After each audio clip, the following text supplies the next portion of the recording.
Do you find yourself saying, "I'm sorry," when someone else bumps into you? Do you apologize for asking a question, taking up space, or just for having an opinion?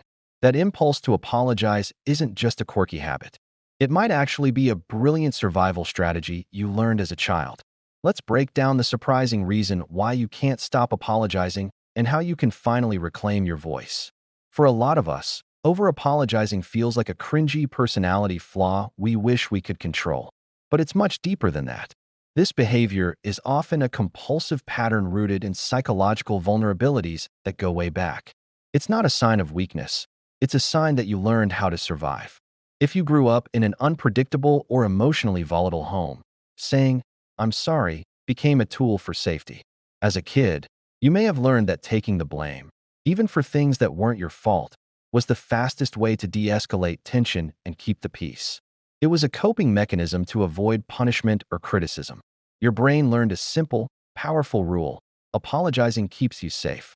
This pattern is especially common for trauma survivors, who often internalize blame as a way to feel some sense of control when everything feels chaotic. If you were repeatedly blamed for an adult's emotions, you can carry that into adulthood, reflexively apologizing for things that are completely out of your hands. Beyond childhood, anxiety is the main fuel for the apology engine. If you have social anxiety, you're constantly worried about how others perceive you, and an apology can feel like a preemptive shield against judgment. This creates a brutal feedback loop with your self-esteem. Each unnecessary apology reinforces the internal message that you're a burden or that your needs are an inconvenience. Your brain internalizes these repeated admissions until your self-perception shifts from "I made a mistake" to "I am a mistake." Over time, this erodes your confidence. You start to doubt your own judgment and your right to take up space. This can be damaging professionally too.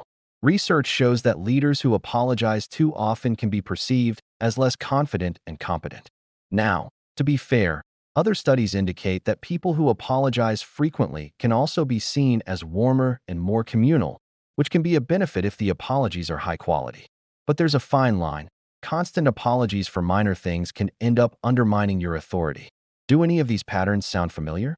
If this is resonating, take a moment and type "learning" in the comments below. You're definitely not alone in this, and just recognizing the pattern is the first step. So, how do you break a cycle that's been wired into your nervous system for years? This isn't about never apologizing. Genuine apologies are vital for healthy relationships. The goal is to stop the compulsive apologies that make you shrink. First, build awareness. For 1 week, just notice when you say sorry without changing a thing. Is it with a certain person? Is it in a specific situation, like at work? Just tracking the habit makes the unconscious pattern conscious. Second, pause and reframe. When you feel the urge to apologize, take a breath and ask yourself, am I actually at fault here? Did I cause real harm? Often, you don't need an apology, just a different phrase. Instead of, "Sorry I'm late," try, "Thank you for your patience." Instead of, "Sorry to bother you," try, "Do you have a moment?"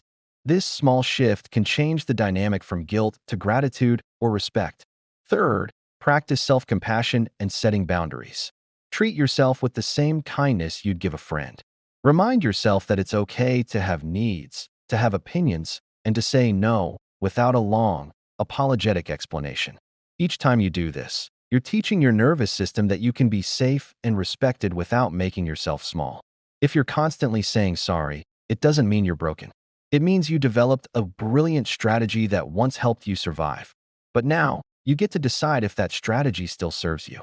The journey away from over-apologizing is really a journey back to self-respect.